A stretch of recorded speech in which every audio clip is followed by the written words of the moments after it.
Title: Nneka's Crossroads Between Survival and Sacrifice. Nneka was the pride of her village, tall, curvy, skin like fresh palm oil, and eyes that could melt the heart of even the strongest man. At 21, she moved to Lagos to stay with her uncle in Surulere. She had dreams, big ones. She wanted to become a nurse, but Lagos had its own plans. It was in her uncle's compound she met Chuka, a calm, dark-skinned young man with a soft voice and a stubborn ambition. Chuka fixed phones and laptops in Computer Village and was working hard to become something more. One humid evening, under the mango tree in their compound, they had their first real conversation. From that day, they became inseparable. Their love grew fast, too fast. The first and second pregnancies. When Nneka found out she was pregnant the first time, she cried for nights.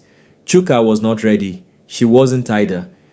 Because we can't keep it, we no get anything, no money, no stability, Chuka said with pain in his voice. She aborted it, quietly, secretly.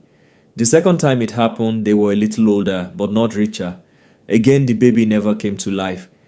Is this love or punishment? She whispered to herself one night, bleeding silently into her wrapper. The turning point. The third pregnancy came like a thief in the night. This time, Nneka couldn't do it. Not again.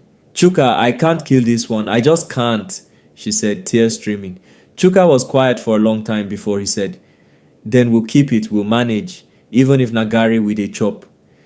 She gave birth to a baby boy, a bube, and 2 years later a girl, Adaora. They were now living together in a small one-room apartment in Ikorodu. No wedding, no bride price, just survival. The struggle begins. Chuka's phone repair business wasn't bringing much. The cost of diapers, school fees, and food was drowning them. I can't sit and watch my children suffer, Nneka said one night. The next morning, she went job hunting. 3 weeks later, she got a job as a night security guard at a private estate on the island. The pay wasn't much, but better than nothing, but it came with a price. She would leave home every evening by 4 p.m. and return the next morning by 8 a.m. after hours in traffic. Most times, she was too tired to function. The village eyes start watching now. People started talking. That Nneka girl has changed. Oh, she just left her kids. It's like she's even seen another man. She know they house again. Now only that poor boy they carry those children go school.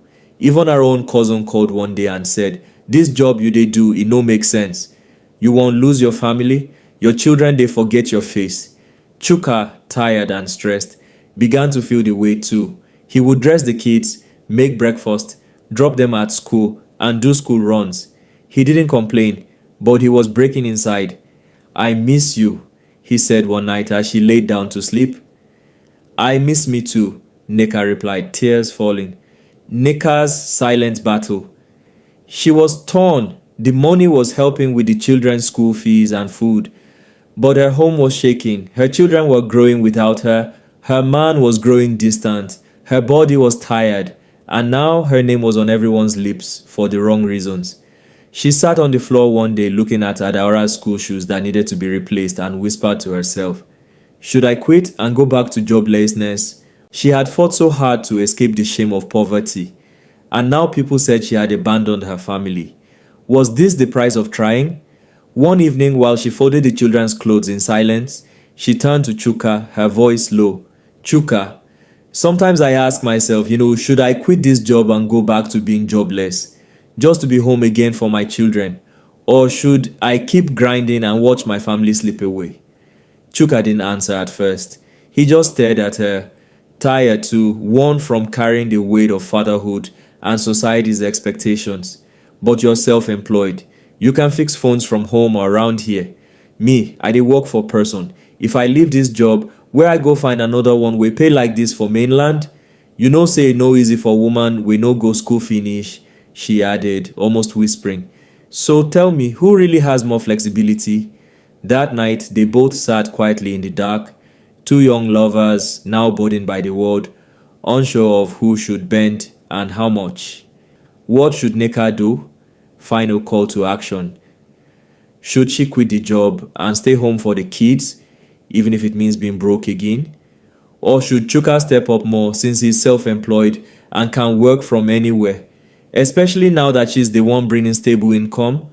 Or should they find a middle ground? Maybe Chuka hires a helping hand, or Nneka looks for remote work, even if it pays less.